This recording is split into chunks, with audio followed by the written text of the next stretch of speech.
Hello दोस्तों, पिछले video में हमने पढ़ा था नाउन, प्रोनाउन, एडजेक्टिव और इस वीडियो में हम पढ़ेंगे वर्ब, एडवर्ब, प्रीपोजिशन, कंजंक्शन और इंटरजेक्शन। तो आइए शुरू करते हैं हम वर्ब मतलब क्रिया। क्रिया जिस शब्द से किसी कार्य का होने या करने का बोध होता है उसे हम क्रिया कहते हैं। वो बिना क्रिया के कोई भी वाक्य पूरा नहीं हो सकता।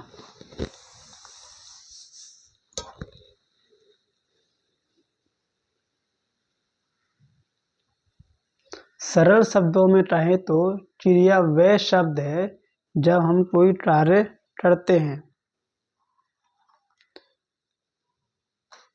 जीवन में हम कोई न कोई कार्य जरूर करते हैं और उस किए गए कार्य को हम क्रिया कहते हैं।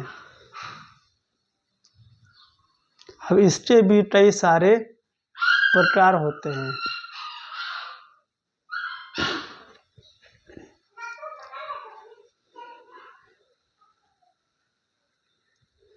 मुख्य रूप से क्रिया को दो भागों में बांटा गया है। पहला कर्म के आधार पर पहला है कर्म के आधार पर मतलब ऑब्जेक्ट, जिसका प्रभाव हमारे कर्म पर पड़ता है।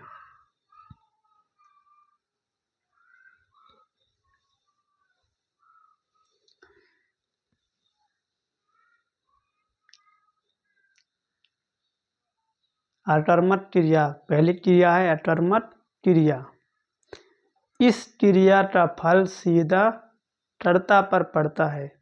जैसे वह सोता है तो इसमें सोना हो गया वर्ब और वह हो गया सब्जेक्ट।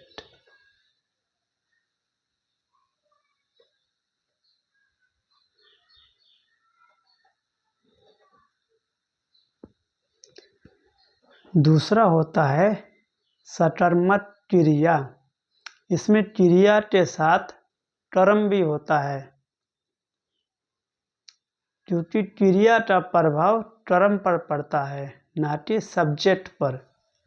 उदाहरण, वह आम खाता है वह आम खाता है तो वह क्या खा रहा है? आम। इस क्रिया का असर हमारे कर्म पर पड़ता है।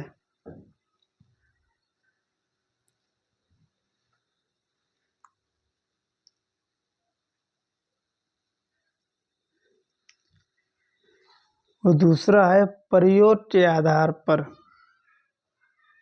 जिसमें पहला है सहायक क्रिया,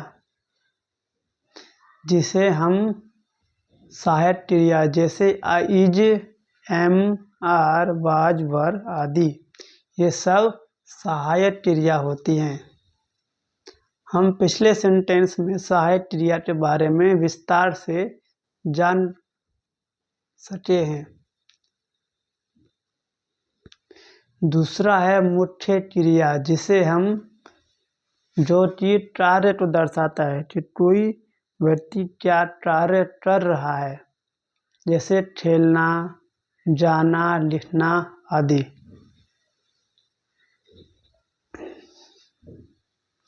अब यहाँ पर कुछ वाक्य दिए हुए हैं आपके प्रैक्टिस के लिए, जिसे आप प्रैक्टिस करें और अच्छे से पढ़ सकें।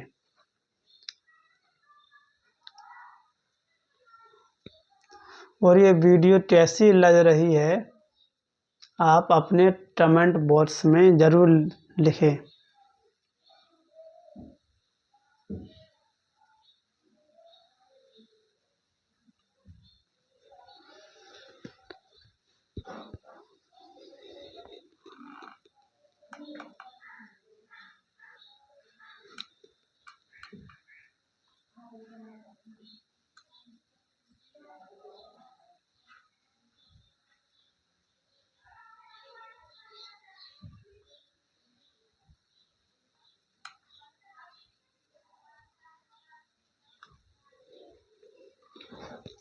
इसके बाद आते हैं क्रिया विशेषण।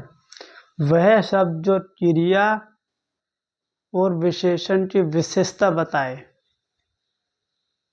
उसे कहते हैं क्रिया विशेषण।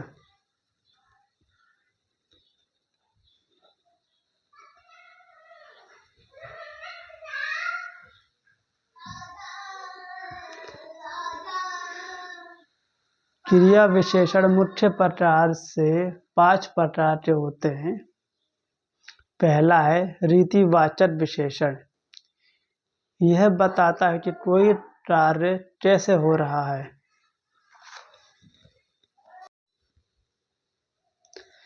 उदाहरण है स्लोली धीरे धीरे, जल्दी बहादुरी से। जैसे राम धीरे चलता है तो राम कैसे चल रहा है? धीरे धीरे चल रहा है। दूसरा है कालवाचक विशेषण। यह बताता है कि कोई काम कब हुआ, मतलब किस टाइम पर हुआ। आज हुआ, कल हुआ, परसों हुआ, जल्दी हुआ। ऐसे मैं आज आऊँगा तो मैं कब आऊँगा? आज। तो यहाँ आज जो है टाइम दिया हुआ है इसमें। ऐसे ही तीसरा है स्थानवाचक विशेषण। यह बताता है कि कोई काम कहाँ हुआ। यहाँ हुआ, वहाँ, हर जगह, अंदर, बाहर आदि।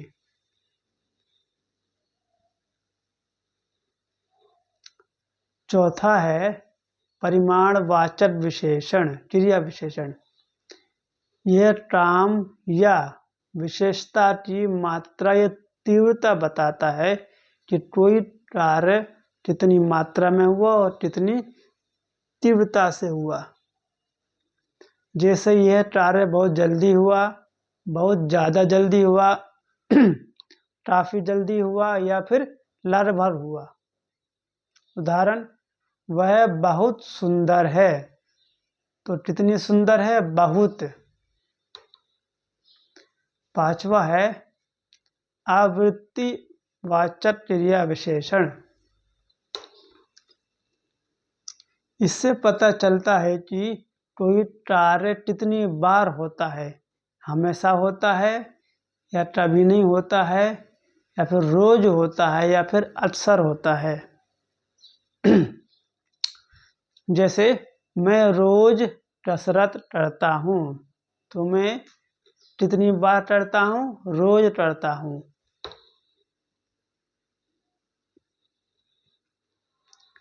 अब यहाँ से आपके प्रैक्टिस के लिए मैंने सेंटेंस दिए हुए हैं जिससे कि आप और अच्छे से एडवर्ब सीख जाएं।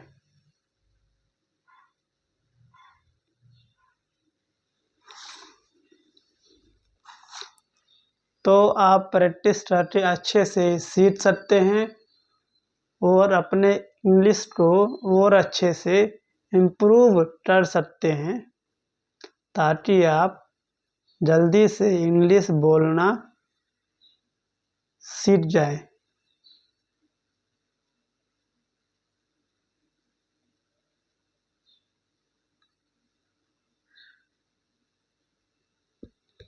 अब आते हैं प्रेपोजिशन।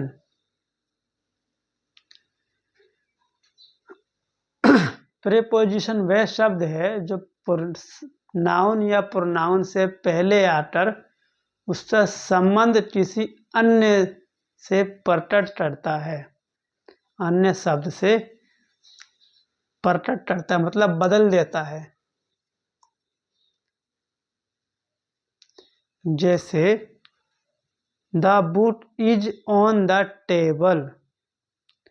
यहाँ जो ऑन द है, ऑन है, उसने किताब और मेज के बीच एक संबंध जोड़ दिया है, इसलिए इसे संबंधवाचक अव्यय कहते हैं।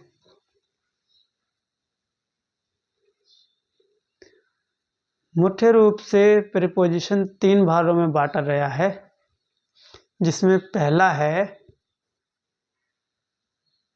समय के लिए। जिसमें समेटा बोध होता है, जैसे इन जनवरी, इन 2025, इन मुंबई। दूसरा है ऑन, उसके बाद एट,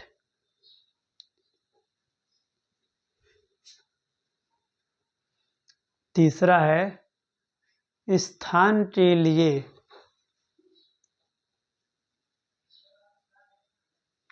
ये बताते हैं कि कोई वस्तु या व्यक्ति कहाँ है, जैसे अंदर है, ऊपर है कि बाहर है। इसमें प्रयोग होने वाले शब्द हैं इन। दूसरा है ऑन, तीसरा है एट, तो तीसरा प्रपोजिशन है दिशा के लिए, ये गति या दिशा को दर्शाते हैं। जैसे टू, किसी लक्ष्य की ओर दर्शाते हैं, जैसे गो टू स्कूल।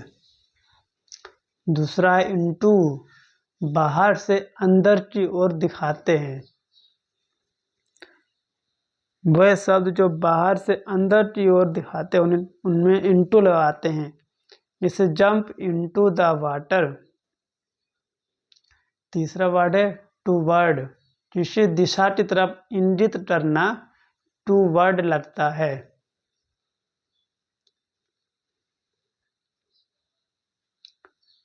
ये मैंने सभी को मिला जुलाकर एक बॉक्स में रख दिया है, ताकि आप अच्छे से समझ जाएं कि कौन सा वर्ड किस स्थान पर लगना चाहिए।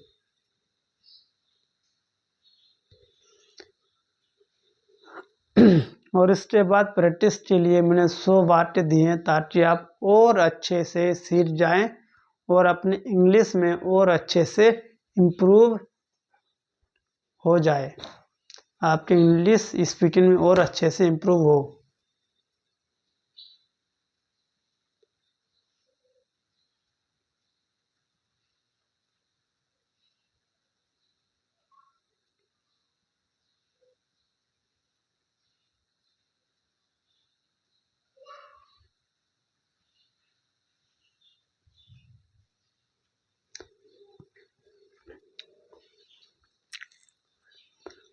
अब आते हैं कंजक्शन, समुच्चय बोधक। वह शब्द जो दो शब्दों या वाक्यों के बीच में संबंध जोड़ता है, उसे समुच्चय बोधक भी कहते हैं। जैसे राम एंड श्याम, तो यहाँ जो एंड है वह दो शब्दों को आपस में जोड़ रहा है। वो दूसरा है बट, बट जो है दो शब्दों को जोड़ रहा है। ऐसे कई सारे शब्द हैं, मुख्य रूप से 3 भागों में बांटा गया है इसे। पहला है कोऑर्डिनेटिंग कंजक्शन,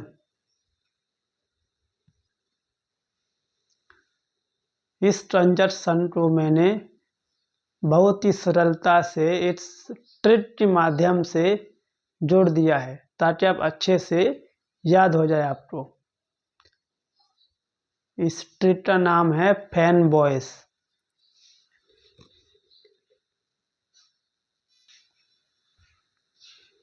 एफ मतलब फोर, ए मतलब एंड, एन मतलब नॉर, बी मतलब बट, ओ मतलब और, वाई मतलब येट, एस मतलब सो। दूसरा ट्रांजैक्शन है सबऑर्डिनेटिंग ट्रांजैक्शन। यह मुख्य वाक्य को आश्रित वाक्यों से जोड़ता है, जैसे कारण, समय या शर्त को बताते हैं, जैसे बिकॉज, क्योंकि। उसके बाद है ऑल्दो, उसके बाद इफ, सिंस, वाइल, बिफोर या आफ्टर। तीसरा है तो रिलेटिव ट्रांजैक्शन ये हमेशा जोड़े में इस्तेमाल होते हैं, जैसे एदर या और, neither nor, not only but also. अभी मैं एग्जांपल दूंगा तो आप अच्छे से समझ जाओगे कि किस ट्रांजैक्शन का कहाँ यूज होता है, आप अच्छे से सीख जाओगे। बोथ एंड, अब यहाँ प्रैक्टिस के लिए सेंटेंस दिए हुए हैं मैंने, जिससे कि आप और अच्छे से समझ जाएंगे। पहला बेसिक मैंने बताया था फैन बॉयस, ये फैन बॉयस के ऊपर रिलेटेड है।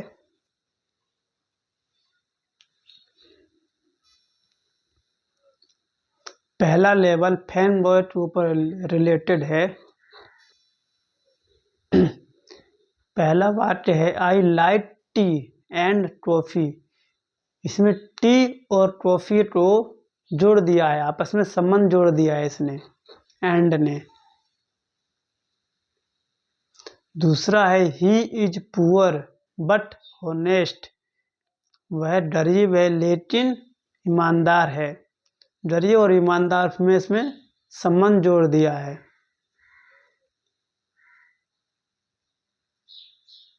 अब दूसरा है इंटरमीडिएट, जिसमें because, if, when, although, while जैसे वाक्य आएंगे।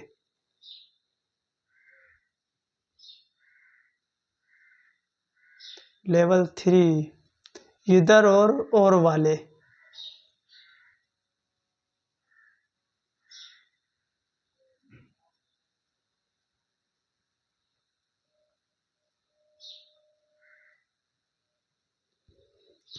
अब आते हैं इंटरजेक्शन,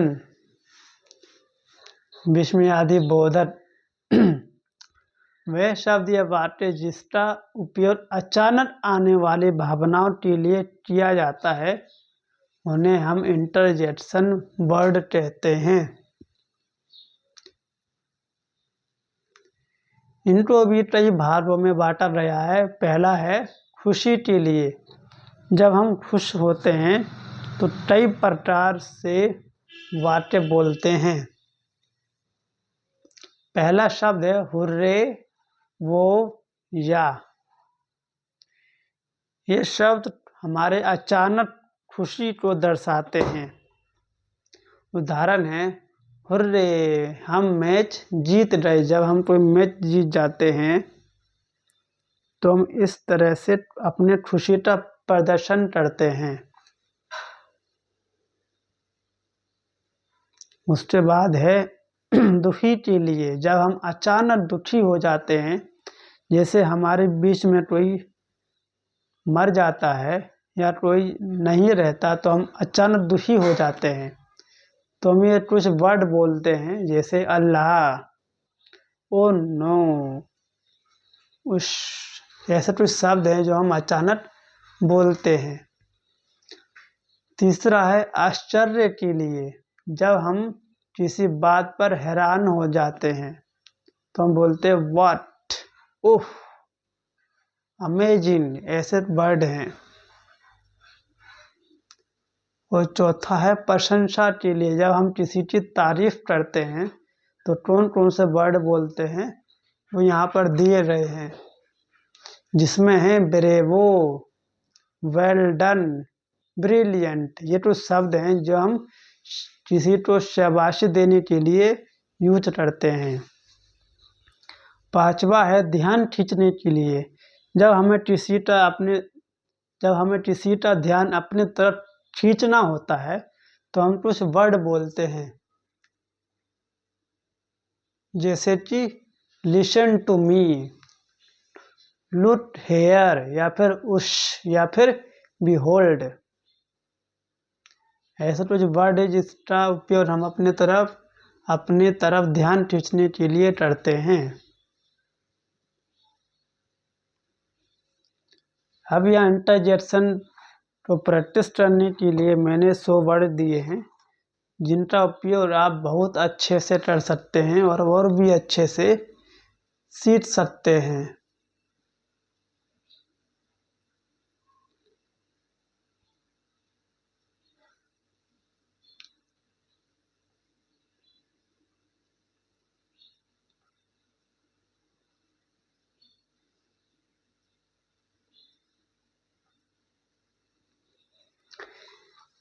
यहाँ पे हमारा पार्ट्स ऑफ स्पीच ख़त्म होता है। मुझे आशा है कि मेरा ये सेशन आपको बहुत अच्छा लगा होगा। तो अगर आपको ये सेशन कैसा लगा तो कमेंट बॉक्स में ज़रूर लिखिएगा और सब्सक्राइब और लाइक ज़रूर करिएगा। धन्यवाद।